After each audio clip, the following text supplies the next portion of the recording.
ساتھیوں آداب۔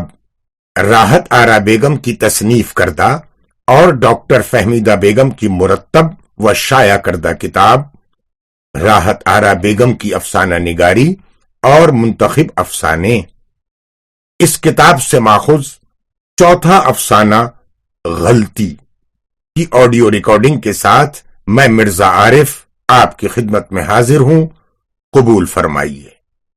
فیروزہ نے اپنے بڑے لڑکے کو، جس کی عمر 12 سال کی ہوگی، بلا کر چپکے سے کہا، دیکھو احمد، کہیں اپنے والد سے یہ بات نہ کہہ دینا کہ کل رات ہم سنیما دیکھنے گئے تھے، ورنہ غضبی ہو جائے گا، اور ہاں، کلو کو بھی منع کر دینا۔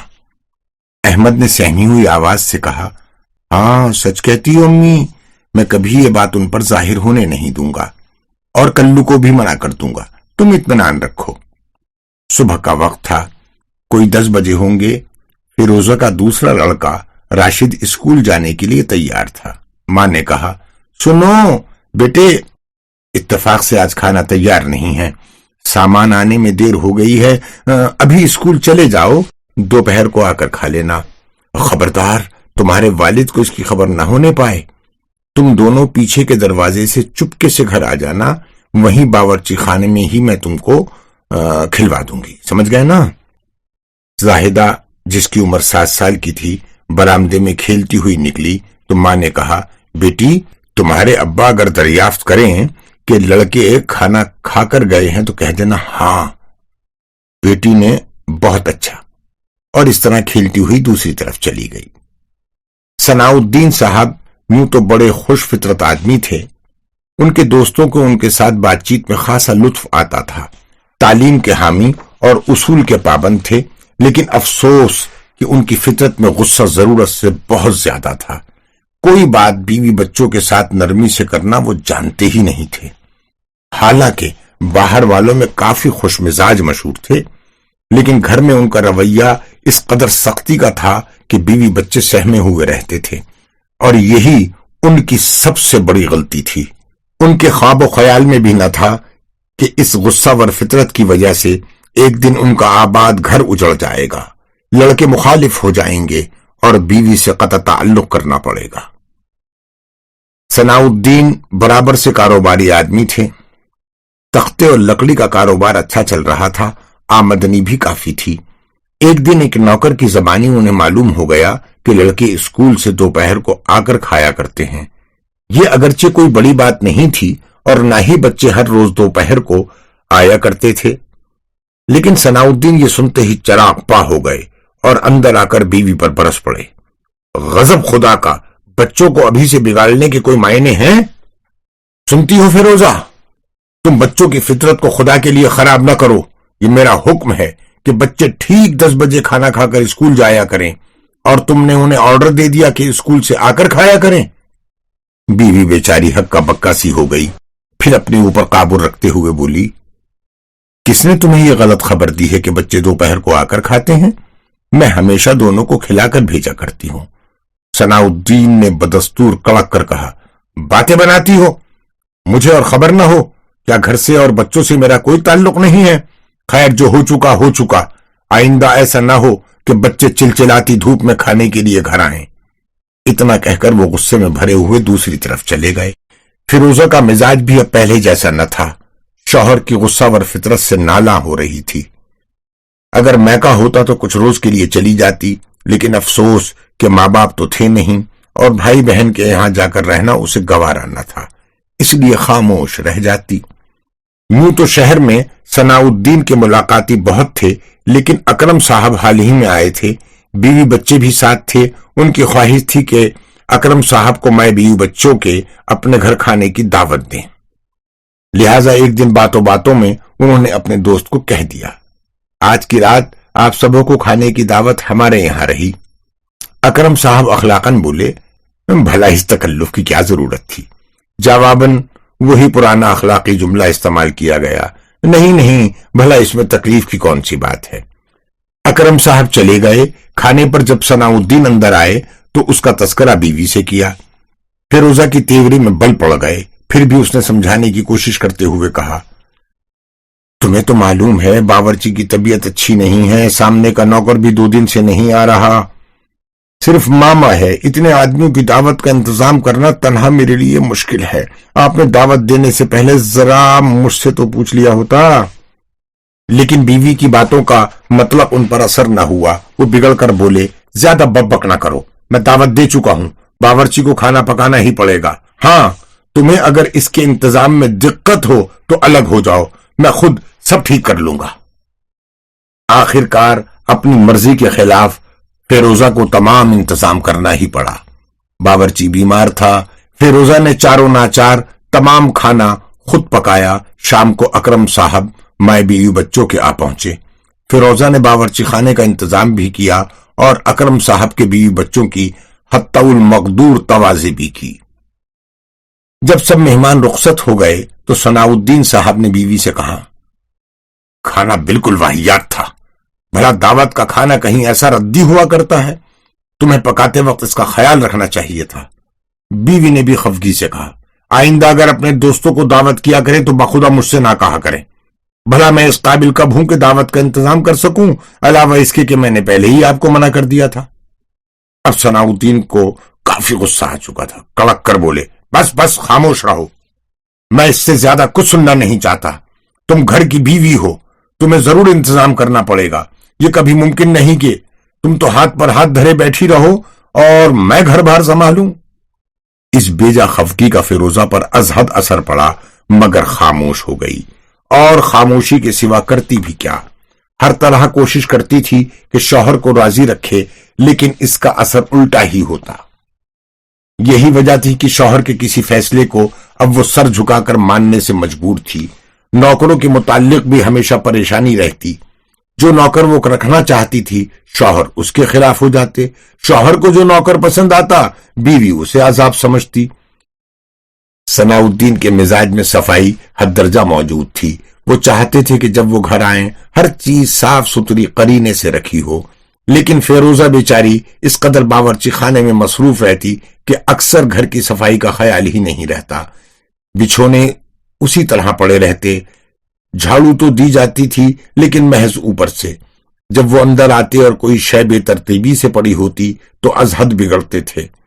حالانکہ ذرہ ذرہ سی بات پر اس قدر خفگی کے ساتھ بکنا جھکنا انہیں مناسب نہیں تھا، لیکن شوہر کا مزاج اچھی طرح معلوم ہونے پر بھی فیروزہ اپنی عادت چھوڑ نہیں سکتی تھی۔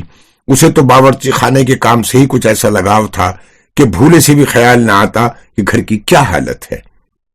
نوکروں نے صفائی کا خیال کیا یا نہیں، بستر اٹھائے گئے یا اب تک ویسے ہی پڑے ہیں، لیکن میاں کی نظریں ایک لمحے میں ہر کام کا جائزہ لے لیا کرتی تھیں۔ بازار کے لیے میاں روزانہ خرچ دیا کرتے تھے، انہوں نے سختی سے منع کر رکھا تھا کہ بازار کا کوئی ناشتہ یا کھانے کی کوئی شے بچوں کو نہ دی جائے، لیکن یہاں تقریباً ہر روز بچے بازار ہی کا ناشتہ کھایا کرتے۔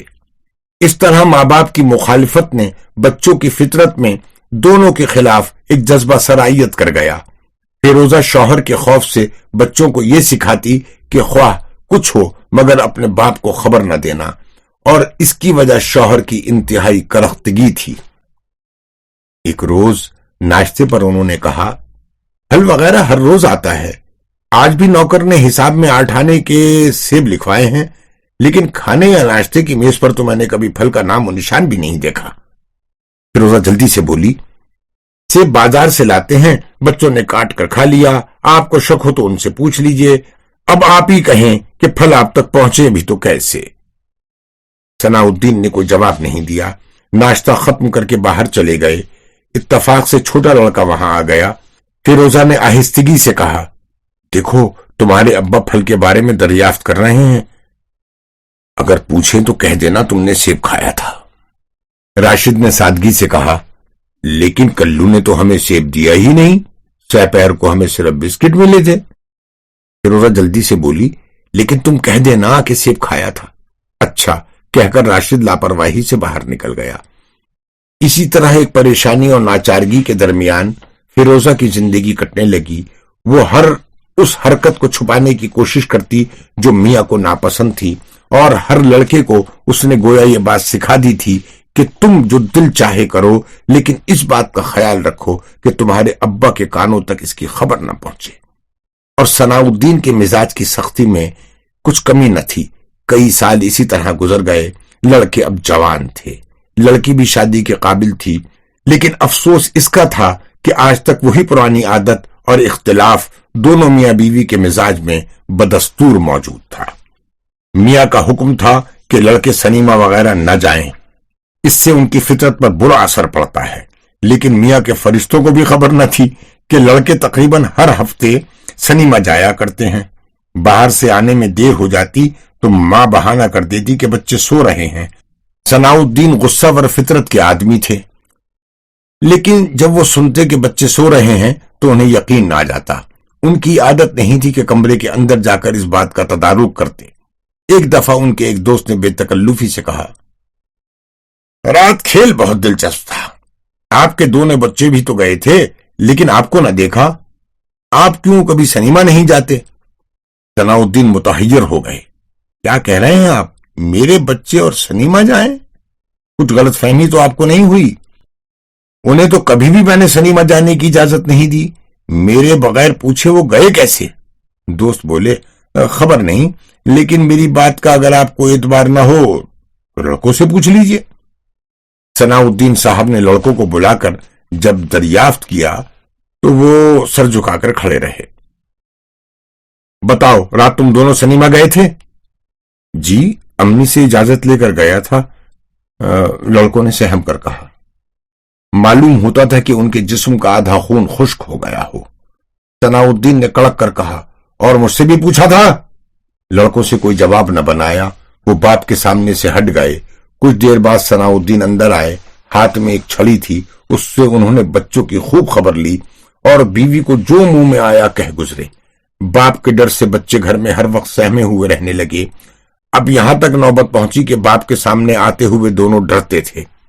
جب کبھی میاں کا مزاج اچھا رہتا، فیروزہ نرمی کے ساتھ یہ سمجھانے کی کوشش کرتی کہ بچے اب سمجھدار ہو چکے ہیں، ان کے ساتھ ایسا کرخت برتاؤ کرنا لازم نہیں، انہیں کسی طرح مناسب نہیں کہ بچوں کے ساتھ اس قدر سختی سے پیش آئیں۔ اس وقت تو وہ خاموش رہتے، لیکن کچھ دیر بعد ہی ان کے دماغ سے یہ بات فرد ہو جاتی اور پھر وہ اپنی اصلی حالت پر آ جاتے۔ بڑا لڑکا احمد اب جوان ہو چلا تھا، باپ کی سختی اب اس کے برداشت سے باہر ہوئی جاتی تھی، اور اب تو فیروزہ کا مزاج بھی سختی اٹھاتے اٹھاتے پہلے سے کہیں زیادہ چڑچڑا ہو گیا تھا۔ ادھر باپ ڈانٹتے رہتے، ادھر ماں بھی بکنا جھکنا کرتی رہتی۔ احمد عاجز آنے لگا تھا، اس کا نوجوان دل محبت کا متلاشی رہنے لگا۔ راشد بھی کافی بڑا تھا، لیکن اس کی فطرت کچھ لاپرواہ سی واقع ہوئی تھی۔ وہ زیادہ تر باہر گھوم کر اور کھیل کود میں دوستوں کے ساتھ وقت کاٹ دیا کرتا، لیکن احمد کی طبیعت میں ایک اداسی چھانے لگی۔ وہ ایک گہری سوچ میں مستغرق رہتا، کبھی کسی پارک میں گھنٹوں چپ چاپ بیٹھا رہتا، کبھی اپنے اسکول ہی کے برآمدے میں متفکر بیٹھا رہا کرتا، جبکہ چھٹی ہونے پر تمام لڑکے خوش خوش اسکول سے گھر جانے کو نکل جاتے۔ گھر واپس آنے میں دیر ہوتی تو ماں باپ دونوں کی فضیحت سننی پڑتی۔ اس طرح اب وہ اپنے گھر سے ہی نہیں بلکہ اپنی زندگی سے بھی نالا رہا کرتا۔ اب وہ میٹرک میں تھا، امتحان کا زمانہ آیا تو اس نے رات دن پڑھنے اور محنت کرنے میں ایک کر ڈالی۔ امتحان ہو گیا، نتیجے کا انتظار تھا۔ باپ پہلے ہی بگڑے رہتے تھے، کہنے لگے اگر اچھی طرح پاس نہ ہوئے تو گھر سے نکال دوں گا۔ احمد یوں بھی رنجیدہ رہا کرتا تھا۔ باپ کے کرخت الفاظ نے اس کے دل کو بالکل توڑ ڈالا۔ اپنے کمرے میں جا کر اس نے کواڑ اندر سے بند کر لی اور پھوٹ پھوٹ کر رونے لگا۔ کئی ماہ بعد نتیجہ نکلا، احمد نے 2nd ڈویژن پاس کیا تھا۔ ایک ایسے لڑکے کے لیے جس کا گھر باپ کی خفگی کی وجہ سے دوزخ کا نمونہ ہو، 2nd ڈویژن میں پاس کر لینا کافی سے زیادہ تھا۔ لیکن جس روز نتیجہ آیا، ثناء الدین صاحب ذرا بھی خوش نہ ہوئے۔ انہوں نے پہلے سے کہیں زیادہ دل شکنی کے الفاظ کہے، جن کو سن کر احمد کا دل بالکل ٹوٹ گیا، اور اب وہ صرف اس فکر میں رہنے لگا کہ اس غیر دلچسپ زندگی سے کیوں کر چھٹکارا ملے۔ کالج میں داخل ہونے کے بعد اس کے دل کو ذرا سکون حاصل ہوا۔ جمیل کی دوستی نے اس کی نظروں کے سامنے ایک نئی دنیا کھول دی۔ احمد سے وہ اپنے بھائی کی طرح محبت کرنے لگا۔ آخر کار جمیل نے ایک روز دریافت کیا کہ اس کی افسردگی کا باعث کیا ہے۔ اس سوال پر احمد کی آنکھوں میں آنسو بھر آئے۔ اس نے آہستہ آہستہ دوست کو اپنی کہانی سنا دی۔ بھائی، اس نے جمیل سے کہا، سمجھ میں نہیں آتا کہ اس غیر دلچسپ زندگی سے کیوں کر چھٹکارا ملے۔ آواز اس کے حلق تک آ کر رک گئی۔ میرے دوست، جمیل نے احمد کی پیٹھ پر محبت سے ہاتھ پھیر کر کہا، آج میرے ساتھ میرے گھر پر چلو۔ میری ماں جب تمہارا ذکر سنتی ہیں تو کہتی ہے کہ تمہیں کسی وقت ان کے پاس لے چلوں۔ احمد نے پوچھا، تمہارے یہاں اور کون کون ہیں؟ تمہارے والد؟ جمیل افسوس کرتے ہوئے بولا، والد تو میرے ہوش سنبھالنے سے پہلے ہی اس دنیا سے رخصت ہو گئے۔ والدہ نے ہمیں نہایت محبت سے پرورش کیا، بلکہ یوں کہو کہ ہم دونوں بھائی بہن ان کی آنکھوں کی ٹھنڈک ہیں۔ اپنی ماں کی محبت کے مقابلے میں مجھے تمہاری باتوں پر کس قدر حیرت ہے، کیا بتاؤں۔ خیر، دیر ہو رہی ہے، چلو ابھی چلو، تمہاری طبیعت کو بھی ذرا سکون حاصل ہوگی۔ لیکن بھائی، والد کی خفگی کا خیال خون خشک کیے ڈالتا ہے، احمد نے کچھ سوچ کر کہا۔ جمیل بولا، رہنے دو اب اس ذکر کو، ہر وقت ان کی خفگی بالکل غیر مناسب ہے۔ ابھی تو چھٹی ہوئی ہے، آدھے گھنٹے کے اندر واپس چلے جانا۔ احمد بولا، اچھا چلو۔ احمد کا دل نہیں چاہتا تھا کہ وہ گھر کا رخ کرے، اس لیے اس نے سوچا کہ تھوڑی دیر کے لیے جمیل کے گھر جا کر کیوں نہ اپنا دل بہلائے۔ علاوہ اس کے آمد و رفت کی ایک جگہ بھی نکل آئے گی۔ جمیل کی ماں بہت معقول خاتون تھیں۔ انہوں نے احمد کے ساتھ اپنے بچوں کا سا سلوک کیا۔ دونوں لڑکوں نے ایک ساتھ ناشتہ کیا۔ آج احمد کی 17 یا 18 سال کی زندگی میں پہلا دن تھا کہ جبکہ وہ خوشی کے ساتھ کھا رہا تھا۔ ابھی دونوں ہنسی خوشی کھا ہی رہے تھے کہ ایک خوبصورت کمسن لڑکی سامنے آتے ہی اندر بھاگ گئی۔ ماں سے کہا، امی جان، بھیا جمیل کے ساتھ اور کوئی لڑکا ناشتے کی میز پر ہے۔ میں تو بے دھڑک چلی گئی، مجھے پہلے سے کہہ دینا چاہیے تھا۔ ماں نے بے پرواہی سے کہا، کوئی غیر نہیں ہے، یہ جمیل کا دوست احمد ہے۔ آج کوئی 15 روز ہو گئے احمد گھر نہیں آیا۔ یہ زمانہ گرمی کی تعطیل کا تھا۔ ثناء الدین صاحب اور فیروزہ دونوں میاں بیوی لڑکے کے لیے ازحد پریشان تھے۔ آخرکار ایک شخص کی زبانی انہیں یہ خبر ملی کہ احمد نے ایک لڑکی سے نکاح کر لیا ہے اور اسی کے گھر پر ہے۔ اس خلاف توقع خبر کو سن کر وہ غصے میں آپے سے باہر ہو گئے۔ فیروزہ نے خاموشی سے آنسو بہائے کیونکہ وہ ماں تھی۔ احمد نے کس وجہ سے شادی کر لی ہے، اس کا انکشاف اس خبر کے پاتے ہی اس پر ہو گیا تھا۔ اس نے سوچا، جس لڑکے کو محبت کا ایک لفظ بھی گھر پر نہ ملا، میرے اس جگر کے ٹکڑے نے آخر محبت کی تلاش کر لی۔ لیکن ثناء الدین صاحب کے غصے کا پارا ان کے دماغ پر چڑھ چکا تھا۔ انہوں نے جمیل کے گھر کا پتہ دریافت کر کے ایک کرخت خط لکھا، جس میں انہوں نے اس بات کا اظہار کیا کہ ان کے خلاف مرضی شادی کرنے پر وہ اسے عاق کر رہے ہیں۔ احمد کو جب یہ خط ملا تو وہ ایک سکتے کے عالم میں رہ گیا۔ اس کا خیال تھا کہ کبھی بھی اس پر باپ کو رحم آ جائے گا، لیکن افسوس کہ اس خط نے اس کے رہے سہے ہوش کو مفقود کر دیا۔ پھر بھی اس نے انتہائی صبر سے کام لیا۔ جمیل کی بہن زلیخا کو اگر ایک حور سے تشبیہ دی جائے تو بیجا نہ ہوگا۔ اس لڑکی سے شادی کرنے کے بعد اسے معلوم ہو گیا کہ دنیا میں جہاں بہت سے گھرانے دوزخ کا نمونہ بن رہے ہیں، وہاں ایسے گھر بھی موجود ہیں جنہیں جنت کا نمونہ کہا جائے۔ جمیل کی ماں نے جب احمد کو ازحد مغموم دیکھا تو اس کے دل میں اس لڑکے کے لیے غیر معمولی ہمدردی پیدا ہو گئی تھی۔ وہ اسے اپنے بچے کی طرح چاہنے لگی تھی۔ آخرکار اس نے جب دیکھا کہ اس کے لڑکے میں بے حساب اوصاف پائے جاتے ہیں تو اس نے سوچا کہ کیوں نہ اس شریف لڑکے کو اپنا داماد بنا کر وہ اپنے گھر پر رکھ لے، جبکہ وہ اپنے گھر سے بھی اس قدر اکتایا ہوا ہے۔ ان کی درخواست پر احمد نے بخوشی زلیخا کو زندگی کا ساتھی قبول کر لیا۔ وہ خوب جانتا تھا کہ اپنے باپ کو وہ کبھی خوش نہ کر سکے گا، اور یہی وجہ تھی کہ اس نے اس طرح پوشیدہ طور پر اپنی زندگی کے دور کو تبدیل کر لیا۔ اس کا دل چاہتا تھا کہ باپ سے معافی مانگے، ماں کے قدموں پر سر رکھ دے، لیکن خط میں اس قدر سختی کے ساتھ اسے گھر جانے کی ممانعت تھی کہ اسے خیال ترک کرنا پڑا۔ اس عالی شان شہر کے ایک بوسیدہ گلی کے اندر ایک کچے مٹی کے گھر میں ٹوٹی ہوئی چارپائی پر ایک شخص بیمار پڑا تھا۔ یہ احمد تھا۔ اس کی شادی کو 4 سال کا عرصہ گزر چکا تھا۔ اس کی گود میں ایک بچہ تھا۔ زلیخا کی ماں کا اس کی شادی کے کچھ عرصے بعد ہی انتقال ہو چکا تھا۔ اس کا بھائی جمیل نوکری کے سلسلے میں دور دراز کسی شہر میں چلا گیا تھا۔ احمد نے کالج میں ہی کچھ ماہ پڑھ کر تعلیم کا سلسلہ ختم کر دیا تھا۔ اس کی وجہ تنگ دستی تھی اور کچھ نہیں۔ پڑھنا موقوف کرنے کے بعد بہت کوشش سے اسے کسی دکان میں کم تنخواہ پر ایک چھوٹی سی نوکری مل گئی تھی، لیکن وائے بدقسمتی، ابھی نوکری کو 6 ماہ ہی ہوئے ہوں گے کہ خطرناک مرض نے اسے آ دبایا۔ ماں باپ کے پاس جانے کی ہمت نہیں پڑتی تھی، اور جاتا بھی تو کس ہمت پر؟ اپنے باپ کے خط کے دلکش الفاظ وہ بھولا نہیں تھا۔ آہ غربت! بچہ جب بھوک سے روتا تو اس کے دل پر تلوار چل جاتی، بے اختیار سوکھے ہوئے رخساروں پر سے مسلسل آنسوؤں کے قطرے بہنے لگتے، جنہیں زلیخا اپنے پھٹے ہوئے دوپٹے کے کونے سے خشک کر دیتی، اگرچہ خود اس کے لیے اپنے آنسوؤں کا روکنا مشکل تھا۔ اور بھی کئی روز گزر گئے۔ ایک امیر گھر کا لاڈلا، جس نے تنگ دستی کا خواب میں بھی خیال نہیں کیا تھا، آج اس خطرناک بیماری میں علاج اور غذا کے بغیر موت کے قریب ہوتا جا رہا تھا۔ ایک روز جبکہ اسے یقین ہو گیا کہ اب اس کی زندگی کے 2-4 روز ہی باقی ہیں، اس نے بیوی کو بلایا، ننھے بچے کو ناتواں ہاتھوں سے سینے پر لے لیا اور بیوی سے کہنے لگا، زلیخا، میری زندگی کی ساتھی، ایک تم ہی نے آخر تک میرا ساتھ دیا، لیکن اب میرا دل چاہتا ہے کہ ابا جان کو اپنی اس نحیف حالت کی اطلاع دوں۔ میرا آخری وقت دیکھ کر شاید انہیں رحم آ جائے۔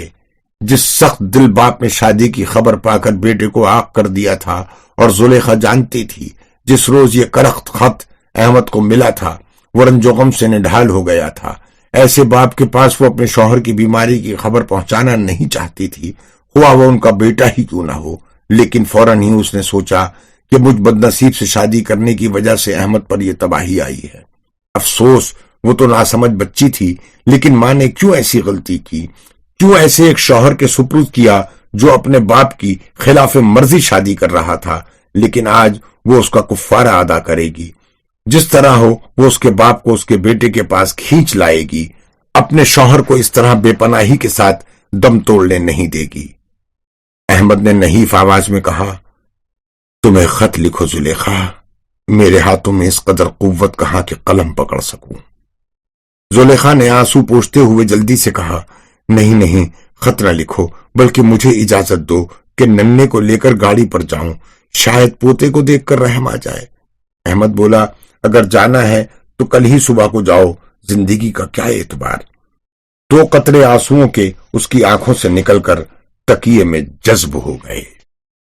گھوڑے کی گاڑی جب آہستہ آہستہ احاطے کے اندر داخل ہوئی اور دور سے ثناء الدین صاحب نے دیکھا تو فوراً نوکر کو بھیجا تاکہ دریافت کرے کہ کون آیا ہے۔ نوکر اپنے آقا کے مزاج سے بخوبی واقف تھا، اس نے فوراً جا کر گاڑی کو ٹھہرایا۔ کون ہے گاڑی میں؟ اس نے دریافت کرنا چاہا، لیکن ساتھ ہی اس کی نگاہ ایک شرمندہ لڑکی پر پڑی جس کی گود میں ایک خوبصورت بچہ تھا۔ زلیخا نے بغیر کسی تمہید کے نوکر سے کہا، اس بچے کے باپ احمد صاحب سخت بیمار ہیں، ان کی خواہش ہے کہ آخری وقت ایک نظر اپنے والدین کو دیکھ لیں، میں بدبخت انہی کی بیوی ہوں۔ نوکر پرانا تھا، اس نے بچے کو گود میں لے لیا اور دوڑتا ہوا اپنے آقا کے پاس پہنچا۔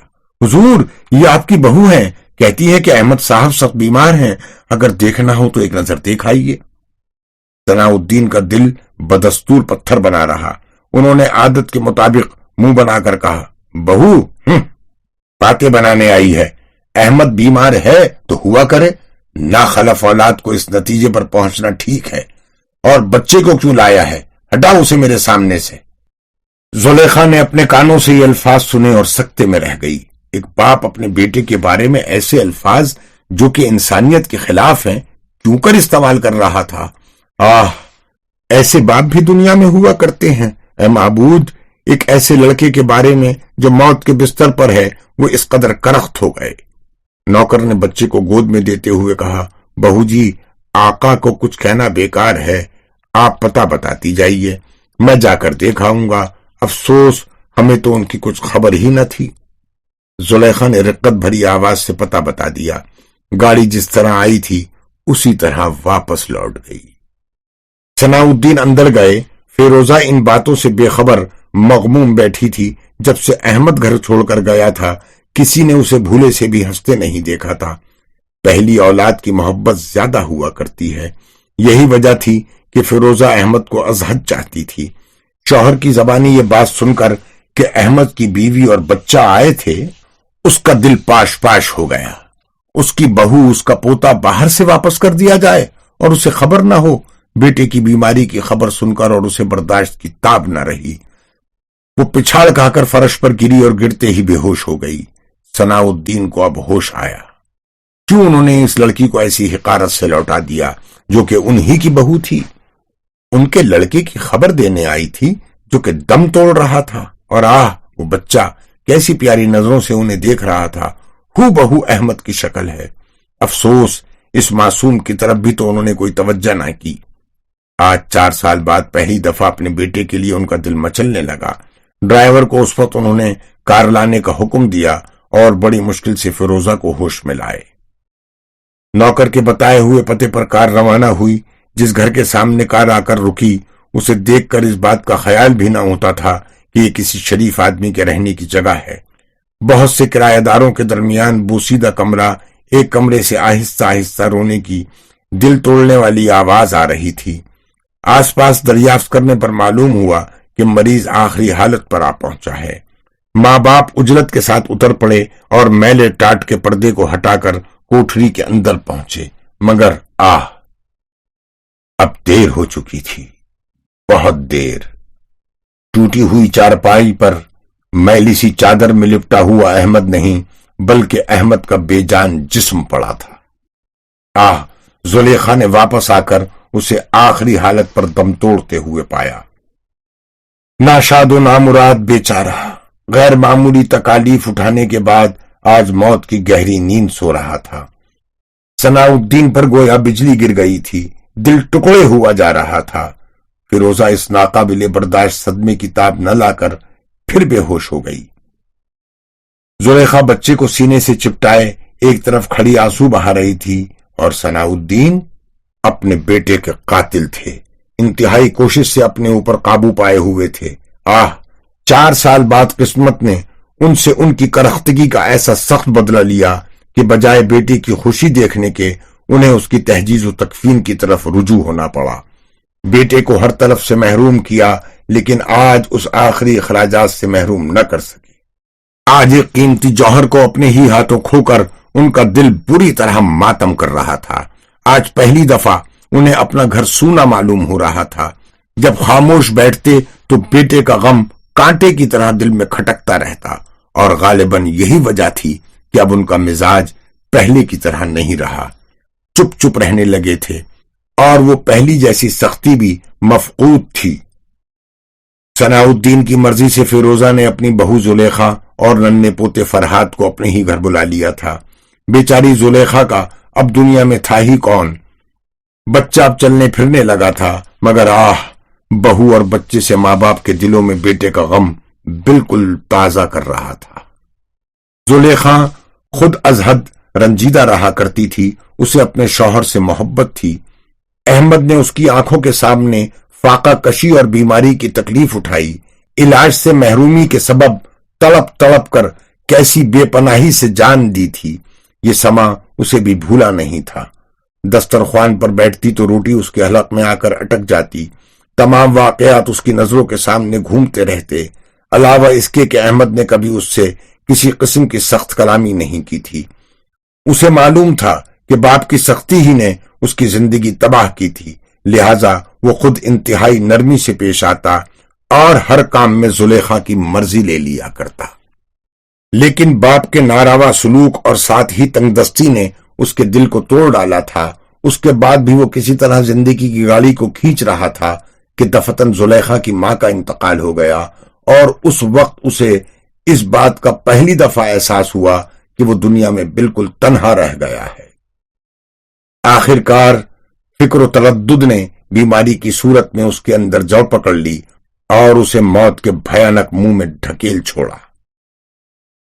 فیروزہ کئی روز سے یہ بات سوچ رہی تھی کہ زلیخا سے اگر راشد کا بیاہ ہو جائے تو کیسا ہو.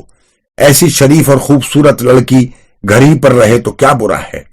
صرف ایک بچے کا سوال ہے، اگر بیوی کے ساتھ بھائی کے بچے کو کیا وہ قبول نہ کرے گا؟ زلیخا کی باتیں نہایت معقول ہوا کرتی تھیں۔ اپنے دیور سے اس نے کبھی مذاق نہیں کیا، کیا خبر کوئی بدگماں ہو بیٹھے؟ ایک روز فیروزہ نے خود اپنے بیٹے سے اس بات کا ذکر کیا۔ جواب میں راشد نے سر جھکا کر کہا، امی جان، جیسی آپ کی مرضی، مجھے آپ کی باتوں میں عذر کب ہے؟ راشد کو زلیخا کا مزاج بہت پسند تھا۔ اس کی خود بھی خواہش تھی کہ اس نایاب لڑکی کو اپنی زوجیت میں لے لے، لیکن باپ کا وہی پرانا خوف دل میں سمایا ہوا تھا، لہذا اس نے ماں سے کہا کہ باپ کی مرضی دریافت کر لیں۔ لیکن ثناء الدین کے کان میں جب یہ خبر پہنچی تو وہ از حد افروختہ ہوئے۔ انہوں نے سارا الزام بیوی پر دیتے ہوئے کہا، ایک لڑکے کا خاتمہ تو کر ہی چکی ہو، اب کیا دوسرے کی زندگی بھی اس منحوس لڑکی سے وابستہ کر کے خراب کرنا چاہتی ہو؟ یہ ناممکن ہے۔ میں زاہدہ کی شادی ٹھیک کر چکا ہوں، تم سے بھی اس روز ذکر کیا تھا۔ اکرم اچھا لڑکا ہے، اس کی ایک بہن ہے، اچھی پڑھی لکھی ہے، اگرچہ زیادہ خوبصورت نہیں ہے، اس کے ساتھ میں راشد کا بیاہ کر دینا چاہتا ہوں۔ فیروزہ نے اپنی عادت کے مطابق ڈرتے ڈرتے کہا، لیکن راشد تو برابر کہا کرتا ہے کہ میں ایسی لڑکی سے شادی کروں گا جو خوبصورت ہو، اور پھر ایک گھر میں دونوں کی شادی دینا غالباً مناسب نہیں۔ ثناء الدین نے بیوی کی باتوں کی پرواہ نہیں کی، حقارت سے بولے، تم سے کون پوچھتا ہے مناسب ہے یا نہیں؟